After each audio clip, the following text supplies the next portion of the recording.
कबीरा खड़ा बाजार में मांगे सबकी खैर, ना कहूँ से दोस्ती ना कहूँ से बैर, कबीरा ना कहूँ से बैर. These verses are called dohas. Doha, nothing but do hai. Two liners. Do. Do pani. So they are all two liners. Like even the Gita is just two liners. Couplets. Just couplets. Now what's the beauty of them is Kabir wanted to connect with a layman. So his philosophy is not high-flown like the Vedas or the Gita for that matter. It's very high-flown philosophy. His message is down to earth so that everybody would connect to him. And something akin to, it is not how well you are able to draw philosophy in the scriptural texts. It's not how spiritual you are in the environment or places of spirituality. But isn't it important that we are able to lead a spiritual life in the most mundane of experiences? Like where would you want to practice spirituality? Or for that matter, where do you find people most spiritual? Isn't it in places of spiritual places or in spiritual environments? You are in a temple, church or a mosque, you are very spiritual inclined. But come to your mundane day-to-day activities, you are at your homes, you are at your work, you are at your streets, you are dealing with your kith and kin, dealing with your near and dear. Well, what happens to that spirituality? So if you are able to draw an inspiration from the mundane experiences, that tells a lot about your ability, rather than reading philosophy in scriptures. Anybody can say philosophy in scriptures. Like Mahatma Gandhi said, any fool can find Shanti in Shanti. Any one of us get off to a beautiful getaway, everything so peaceful, there's an ambience, there's nothing to bother you, there's no network also, nobody can reach you, you can be at peace. Any fool can find it. But the real test of character, the real test of a personality is to find that Shanti in a Shanti. It is easier to find Shanti in a Shanti. But the real test is whether you can find Shanti in Ashanti. If you can carry that same mindset in a marketplace and keep yourself composed, that is a real test. Like you can read philosophy in textbooks like this. Like the analogy is drawn. You draw wholesome milk from a cow. Cow gives milk which is drunk by the weak drink milk, the healthy drink milk. When you're not well, they say you should drink milk. Those who do wrestling, they also drink milk. The young drink milk, the old drink milk. Milk is sort of a universal food. Everybody takes milk. But from where does the cow produce milk? What does the cow take to give back something so beneficial, something so universal to humanity? The cow actually takes dry hay, discarded grass. It eats hay and it's able to give milk. Similarly, can you see the philosophy in the mundane experiences of your life? The meaningless experiences. Can you inject philosophy? Can you bring your wisdom and live there? What is the message here is it sets the most intelligent people to think on to the higher values of life and how hollow our lives are, how ill-prepared we are to face what life throws at us, where we stand. In fact, to take a stock of life, you get a very bird's eye view as to where we stand. Kabira stands in the marketplace wishing the welfare of all. Neither any friendship nor any enmity to anyone. The statement seems so simple, innocuous, but believe me, it is pregnant with meaning. If I were to start unfolding, you will start finding various layers of message. Stands in the marketplace, wishing the welfare of all. In that statement itself, you can know the greatness of a Mahatma. You become a Mahatma. Who is a Mahatma? Mahatma means a great soul.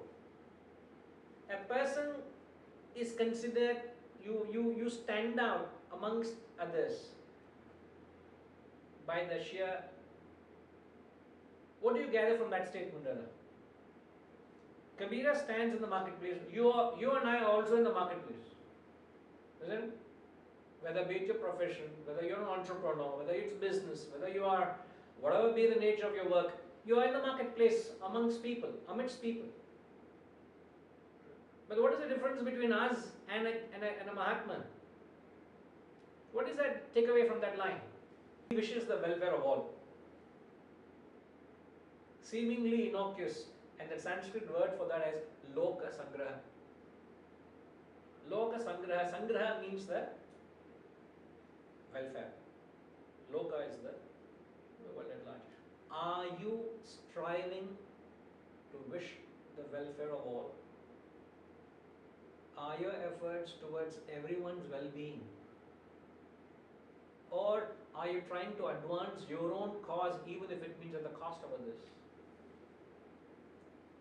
What life are we leading? So you go out there, you might meet strangers, you might meet benefactors, you might meet people of all different attitudes, different characters. Are you there to wish well for them? Sir, you don't have to do anything, you don't have to sacrifice. He's only saying, wishing the welfare. What does it need, sir? If you just even want to wish the welfare of others, you're not sacrificing anything here. You're not losing anything of yours.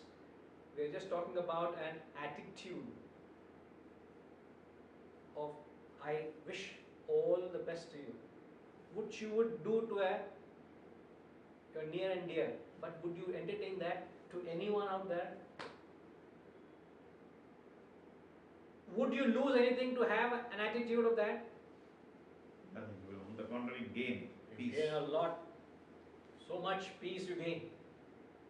But what is it that holds you back to have that attitude of Loka Sangraha, one's own selfishness? The sad reality of it is our own selfishness. We are not able to rise above that and extend a feeling of concern for others. As simple as it may sound, if you want to put a check, quality control of a spiritual person, this is one tool to assess your spiritual development. Would you be interested in others' welfare? Irrespective of what he or she has done to you or does to you. Irrespective of that. To be able to have that feeling, to generate that feeling. And then he says, neither any friendship nor enmity with anyone. When you talk of a friend or a foe, what do you gather? What is it talking about? What does it highlight? Love and hate. Okay, love and hate. Yes. What does it convey? It's same attitude towards both of them. Same attitude, yes. He is neutral to both. Now, what is love and hate? Profit and loss, praise or censure, heat or cold, joy or sorrow, birth or death. When you talk all these things, what do you see? Opposite. You see Fair. various pairs of opposites, isn't it? In life, what we experience is nothing but opposites. Another way of describing the world is dvandvas. There are days of joy, there are moments of joy, the moments of ecstasy, there's moments of sorrow.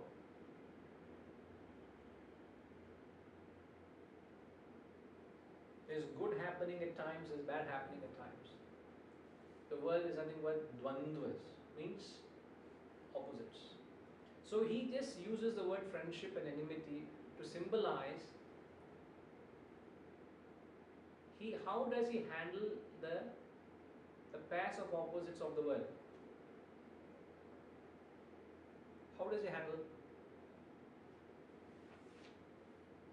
He is above the pairs of opposites.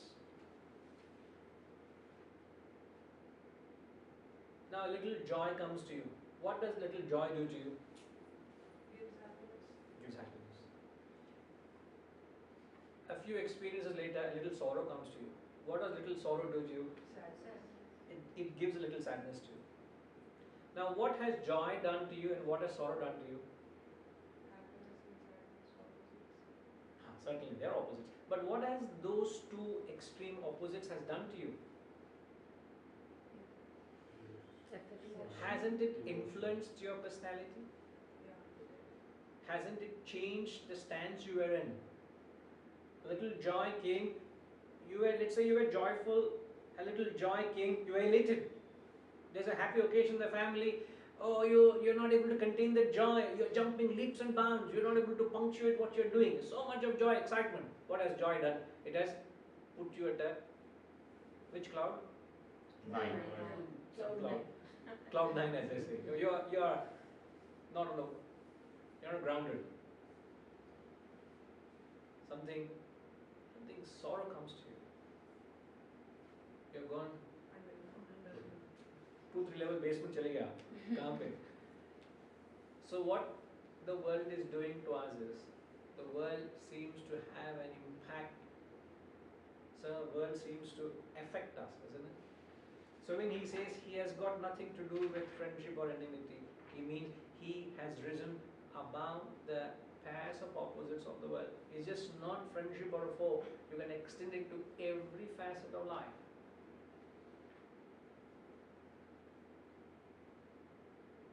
Every facet of life, and throughout the moment you begin your day till end of the day, you are encountering either of the opposite. Tell me any experience where you're not visited by the either. Any experience, please. Think hard. The moment you begin your day, you are visited by either. And how well are you equipped to handle the either?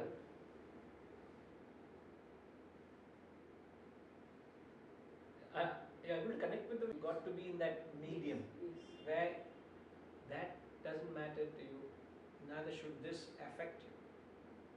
Now that doesn't mean you shouldn't feel. You've got to feel. You've got to feel the various emotions of life. But we are told to live up to the dignity of a human being is to not remain affected by it.